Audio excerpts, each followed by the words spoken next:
ano, aqui é o professor Alan Maia, mais uma vez aqui com vocês na nossa aula de Química. Dando continuidade ao nosso estudo de Química, agora a gente vai começar a falar um pouco sobre separação dos componentes de uma mistura.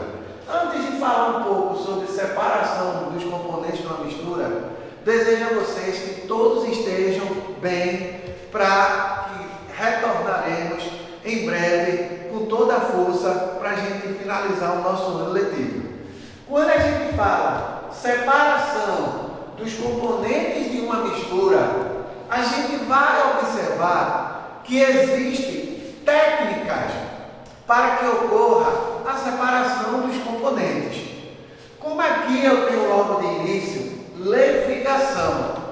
O que é essa separação conhecida por levigação?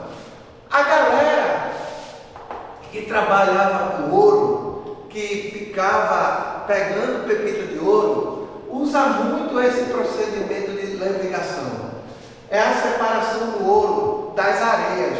A pessoa pega uma peneira e puxa a areia junto com a pepita de ouro. E em seguida coloca próxima à água e deixa com que a água tire a areia e só fica a pepita de ouro. Então a primeira separação que a gente está falando na aula é o procedimento conhecido por levigação.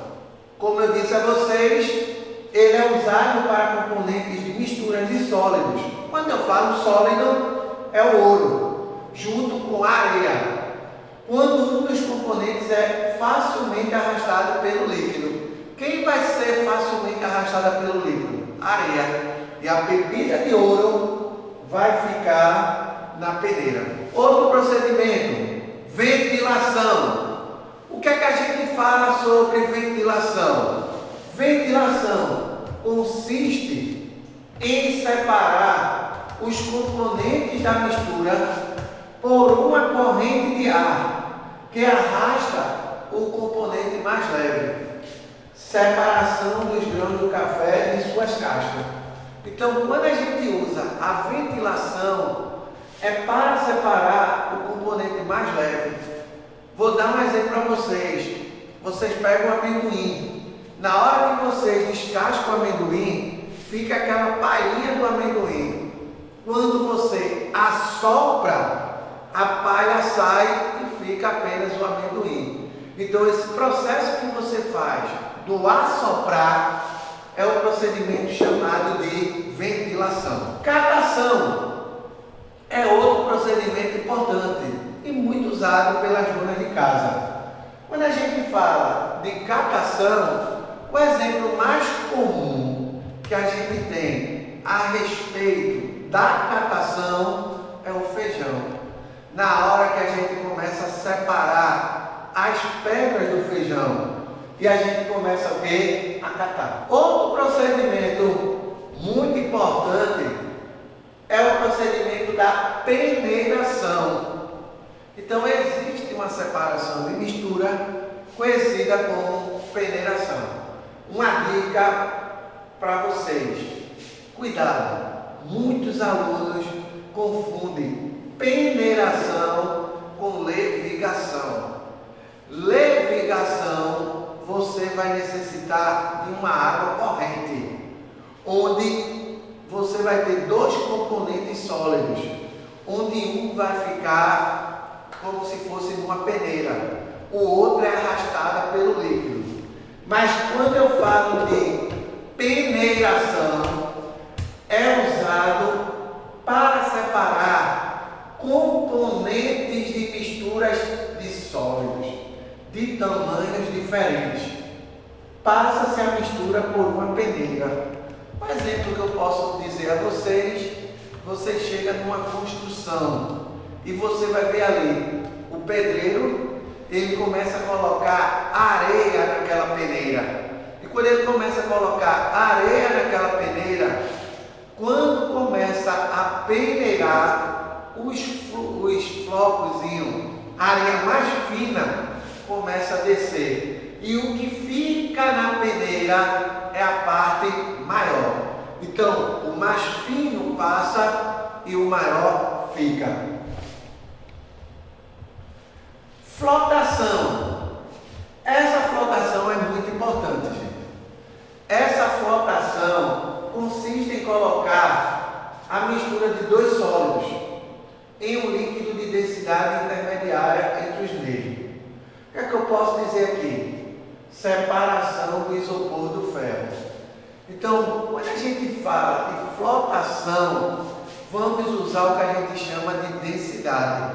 O mais denso desce e o menos denso fica em cima. Qual vai ser a diferença aqui da flotação em dois sólidos? No caso, o isopor do ferro. O ferro, ele desce e o isopor fica na parte superior. Dissolução fracionada. Essa a gente tem que observar direitinho. O que é uma dissolução fracionada? Consiste em colocar a mistura em um líquido que dissolva apenas um dos componentes. Então, a gente vai colocar o quê? A gente vai colocar um líquido onde vai dissolver alguma coisa. O exemplo que a gente pode ter de uma dissolução fracionada, separação do sal da areia. Então a gente pode separar o sal da areia através da dissolução fracionada, juntamente com quem? Com a água. Então a gente vai conseguir separar o sal da areia.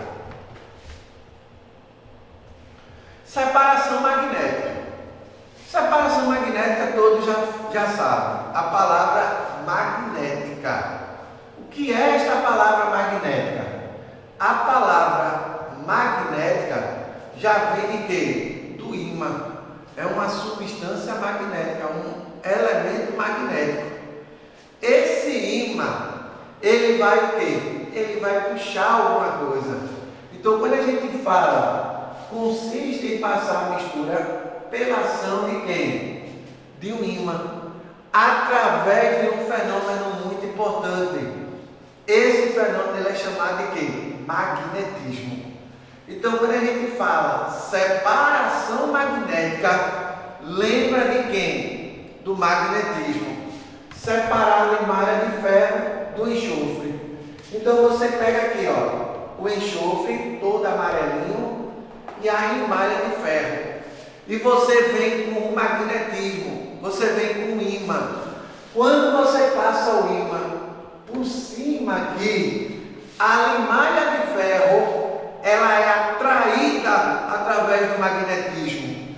Quando ele é atraído através do magnetismo, você vai ficar apenas com quem? Com o enxofre. E a limalha de ferro vai ficar em cima de quem? Do ímã. Por quê? Porque o magnetismo ocorreu uma atração. O ferro ele vai ser atraído. E o enxofre, ele vai o quê? Permanecer.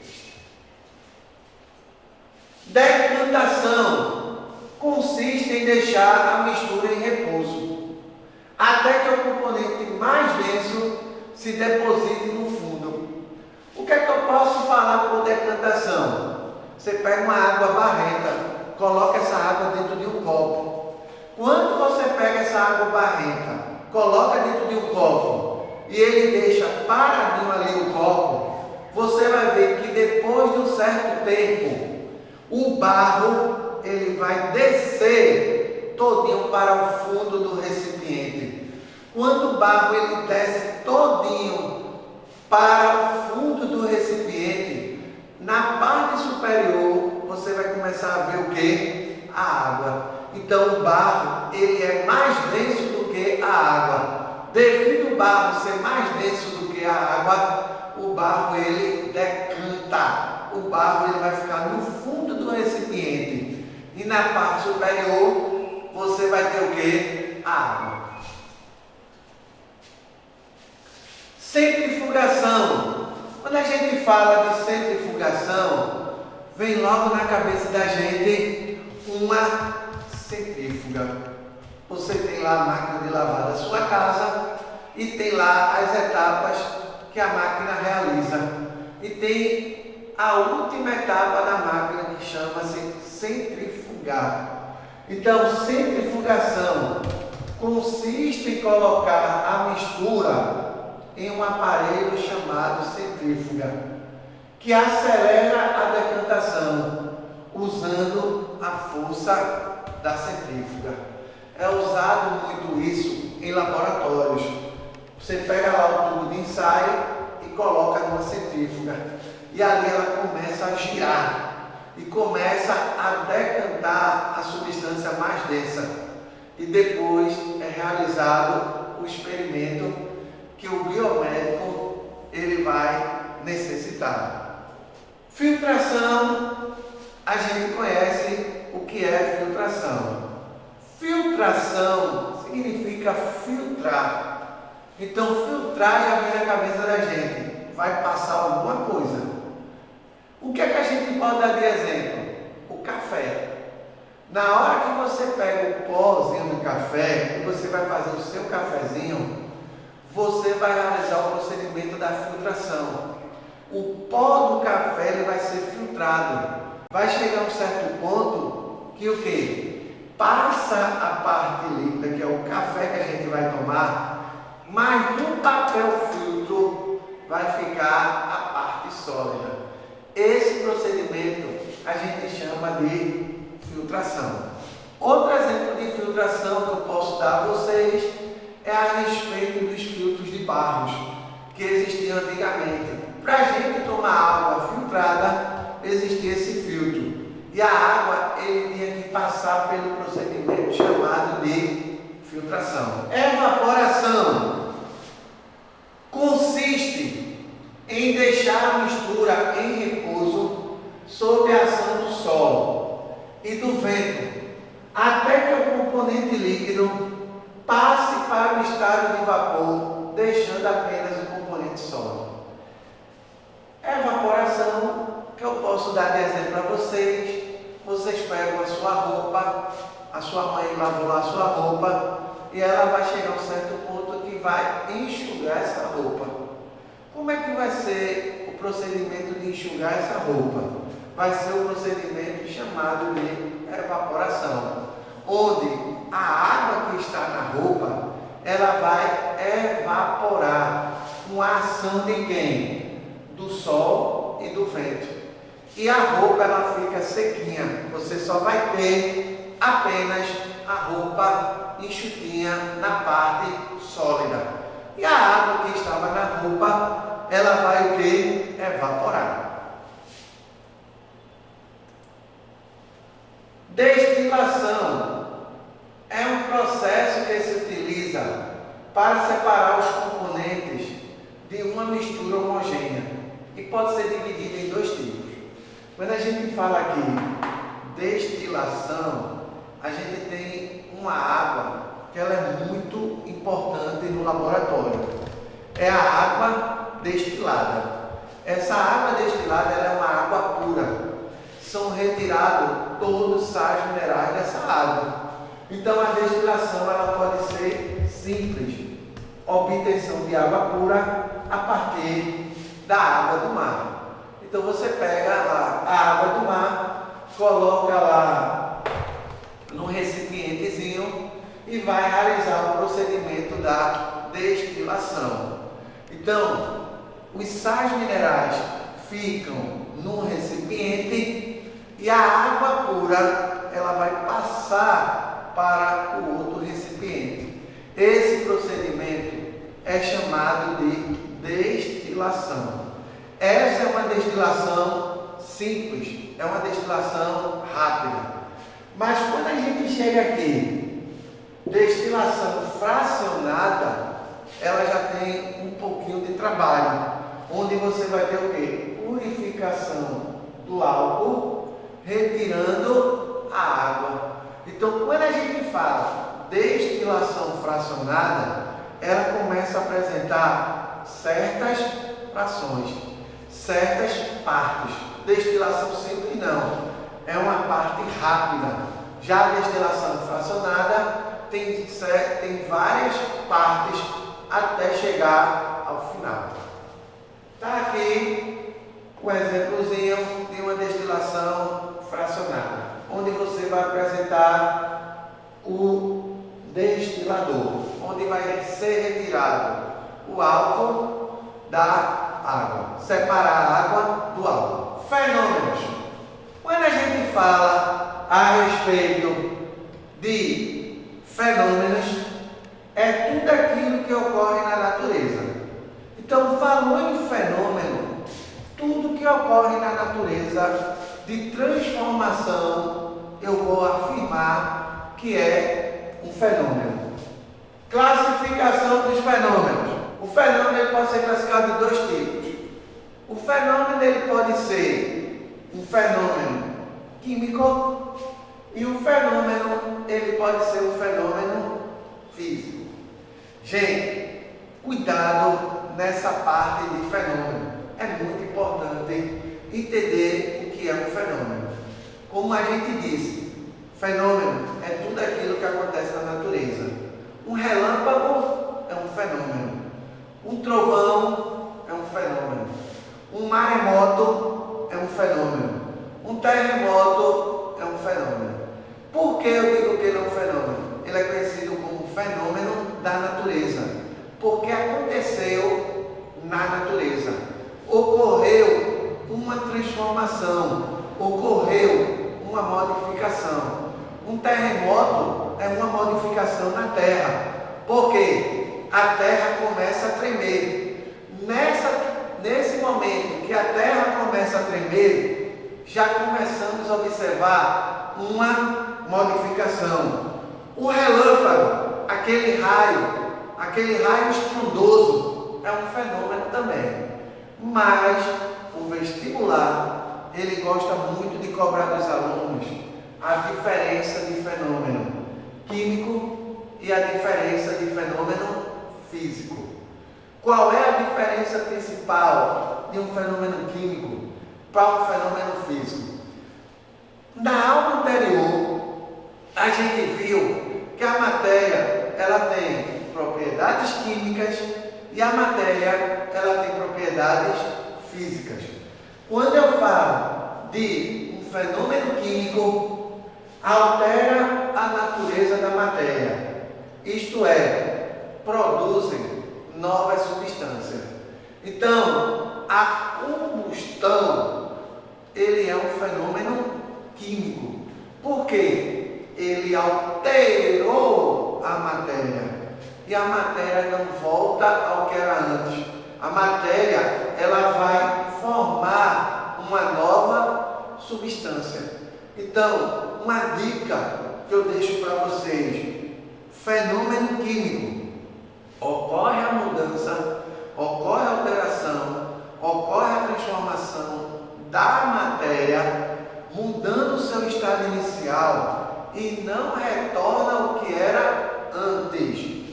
Fenômeno físico não altera a natureza, isto é, não produzem nova substância. Qual é o exemplo que eu posso dar a vocês de um fenômeno físico? A fusão é a passagem do gelo para a água. Então, do sólido para o líquido, sem mudar a estrutura inicial, sem mudar a sua composição química inicial. Então, quando a gente fala de um fenômeno físico, ocorre a mudança, mas não forma nova substância. Fenômeno químico, ocorre a mudança, mas ocorre formação de novas substâncias. Gente, para a gente dar o final da nossa aula de hoje, eu deixo algumas dicas de estudo para vocês. O que é que eu deixo como dica de estudo para vocês? Observe o procedimento da separação. Observe cada separaçãozinha.